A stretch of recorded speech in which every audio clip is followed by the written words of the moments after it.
Hello, my name is John-Michael Colef, and I will be doing problem 4 of homework 1 for probability in stochastic processes. Okay. So problem 4 asks us to either prove or disprove that if probability of A equals probability of B equals probability of the intersection of A and B, then that means that A equals B with probability 1. Okay, so to start off, let's just recall what does it mean for A to equal B with probability 1. The condition is right here.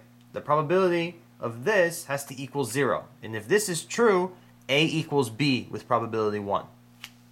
Okay. So, let's start off with the definition. Probability, we're assuming, by the way, that probability of A equals probability of B equals probability of A, B. Otherwise, we're not doing any proofs. So here, start off with the condition. Probability of A, B naught plus A naught, B equals 0. Well, I can just rewrite this as 1 minus probability of naught of the whole thing. So I can rewrite this as 1 minus probability everything naught, and still will equal 0. If I move this to the other side, I'm just going to get probability A naught, B naught, oh sorry,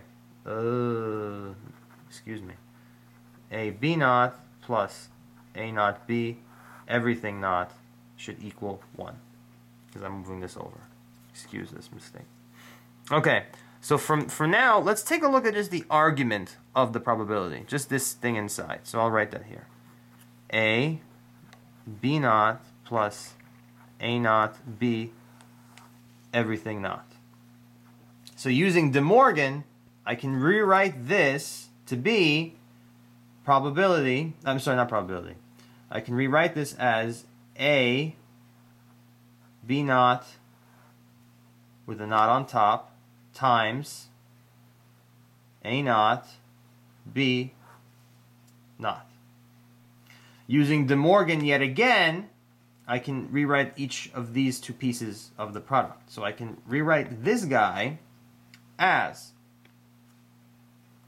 A naught plus B. Not, which is just B. So I have this times, here I will have A, because A naught is just A, plus B naught. Okay. So now I can just multiply through over here. Do the FOIL.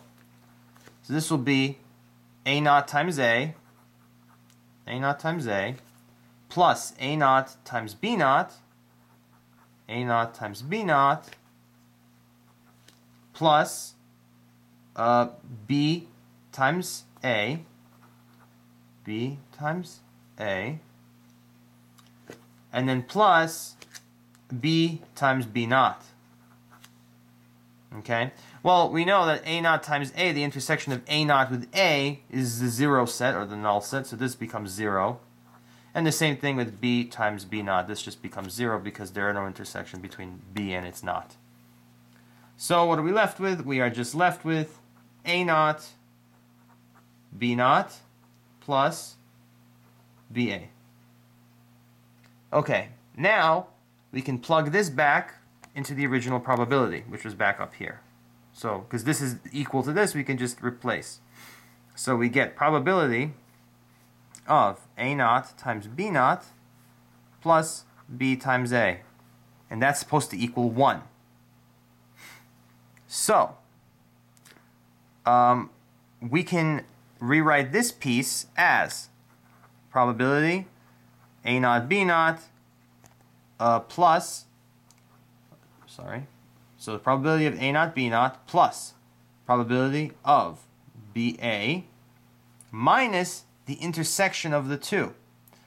So that'll be probability of A naught times B naught times B times A.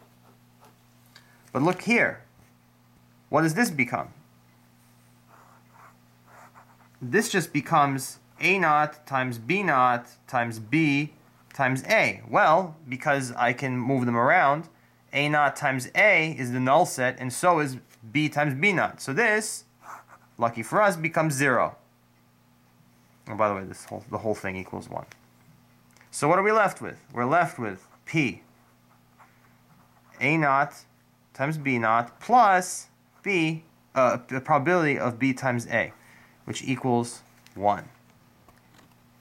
Okay, so we can rewrite this using De Morgan. So we'll get probability of A plus B naught plus probability of B times A. And this equals 1. Okay. This can be rewritten as 1 minus probability of A plus B. Okay, let me have the rest here.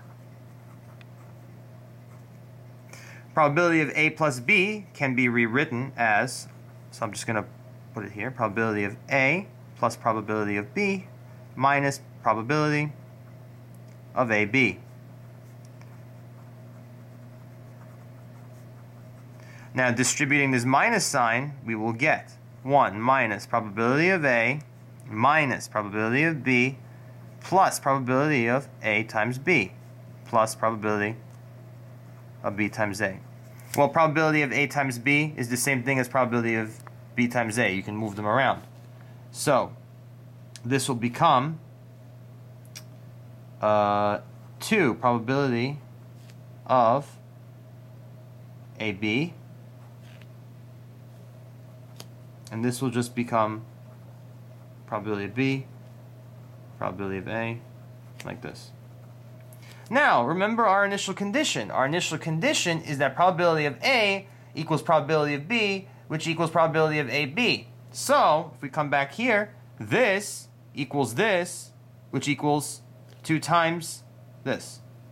So we can rewrite it just to make it easier on the eyes. I'll write them all as probability of A, since they're all equal. It doesn't matter. Plus 2 times probability of A. Right? So, these two added together cancel with this. So I get that 1 equals 1, which shows that if this condition holds, then this condition holds as well. So, therefore, if this condition holds, then that means this condition holds, which means that A equals B with probability 1.